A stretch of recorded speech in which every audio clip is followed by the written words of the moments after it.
बार की बात है, किसी जंगल में एक बकरी रहती थी। यह बकरी बहुत दयालु थी, सभी की मदद किया करती थी।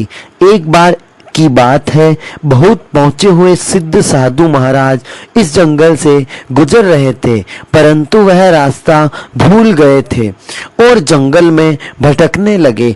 तभी उस बकरी की नजर उन पर पड़ती है। बकरी उनके पास जाकर बोली, क्या हुआ महात्मा जी, मैं आपको कब से इस जंगल में घूमते हुए देख रही हूँ। तभी महात्मा जी बोले, हे बकरी, मैं इस जंगल से गुजर रहा था, परंतु रास्ता भूल गया हूँ और अब बाहर नहीं जा पा रहा हूँ। तभी बकरी बोली, अच्छा साधु महाराज जी, चलो मैं आपको इस जंगल को पार करा देती हूँ। तभी बकरी साधु महाराज को जंगल पार करा देती है। जैसे ही जंगल पार हुआ, तभी साधु महाराज बोले, धन्यवाद बकरी बहन, तुम बहुत अच्छी हो, मैं तुम्हारे लिए कुछ करना चाहता हूँ। तभी बकरी बोली, महाराज जी, मैं तो बकरी हूँ, भला मुझे क्या चाहिए। तब मैं तुम्हें एक किताब देते हुए महात्मा जी बोले, बकरी, मेरी तरफ से तुम्हें ये छोटा सा उपहार। सभी बकरी हंसी और वह बोली, महाराज, इस किताब का प्रयोग तो आप जैसे ज्ञानी लोग करते हैं, भला मैं तो अज्ञानी बकरी हूँ, इसको खाने के अलावा कुछ नहीं सोच सकती। तभी साधु महाराज मुस्कुराए और बोले, तुम शायद सही हो, परंतु ये किताब कोई सामान्य किताब नहीं है, ये किसी जादुई किताब है। ये किताब तुम्हारी 4 इच्छाएं पूरी कर देगी और उसके बाद खुद ब खुद तुम्हारे पास आ जाएगी। तभी बकरी को यकीन ना हुआ। साधु बोले, यह किताब मेरे जैसे ही गायब हो जाएगी। सभी तभी साधु महाराज गायब हो जाते हैं, लेकिन गायब होते होते वह बकरी से कहते हैं कि इससे ऐसी कोई चीज मत मांगना जो ईश्वर की मर्जी के खिलाफ हो। तब बकरी उलझन में पड़ जाती है, भला वह इसका इस्तेमाल कैसे करें। तभी बकरी को सूझता है कि जंगल में 2 सालों से बरसात ना होने के कारण जंगल में सूखा पड़ने वाला था। तभी वह किताब से बोली, हे जादुई किताब, जंगल में बरसात की कमी है, कृपया इसे पूरा करे। तभी किताब का एक पन्ना गायब हो जाता है और जंगल में बरसात शुरू होती है और जंगल में हरियाली हो जाती है। बकरी अपने इस काम से बहुत खुश होती है। अगले दिन जब बकरी गुजर रही थी, तब उसने देखा कि एक बाघ बहुत ही दुखी था।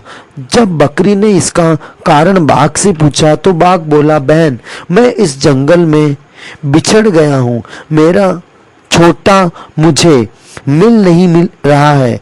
बकरी एकांत में जाकर बाघ की इच्छा पूरी करने को कहती है।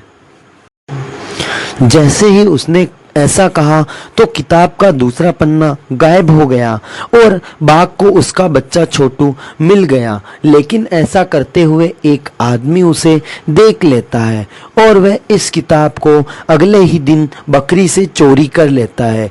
उसे इस किताब का प्रयोग करना नहीं आता था। बकरी बहुत दुखी थी, परंतु उसने इसका सही उपयोग किया था। इसकी बकरी को पूरी संतुष्टि थी। अब वह आदमी जिसने किताब को चोरी की थी, उसका नाम लोबू था। उसने किताब से कहा कि हे जादुई किताब, मुझे एक बहुत बड़ा घर बना के दो। ऐसा कहने पर एक महल जैसा घर बन के तैयार हो जाता है।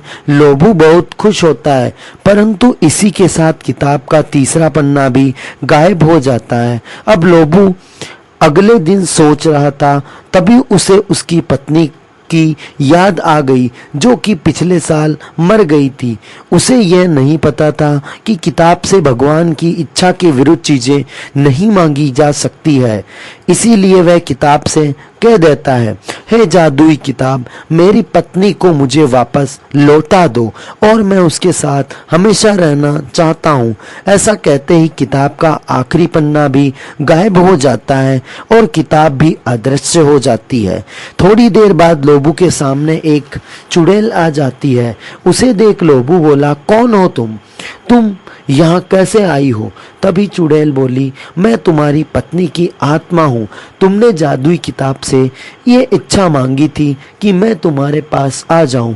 लोबो बोला, लेकिन मैंने तो ऐसा कहा था कि मैं तुम्हारे साथ हमेशा रहूं, लेकिन तुम मेरे साथ कैसे रह सकती हो? तब वह बोली, हाँ, मैं आत्मा हूँ, मनुष्य के साथ नहीं रह सकती हूँ, इसीलिए मैं तुम्हें भी मृत्यु देने आई हूँ। और वह लोबो को मौत के घाट उतार देती है। इस तरह लोबो अपनी गलती के कारण मारा गया।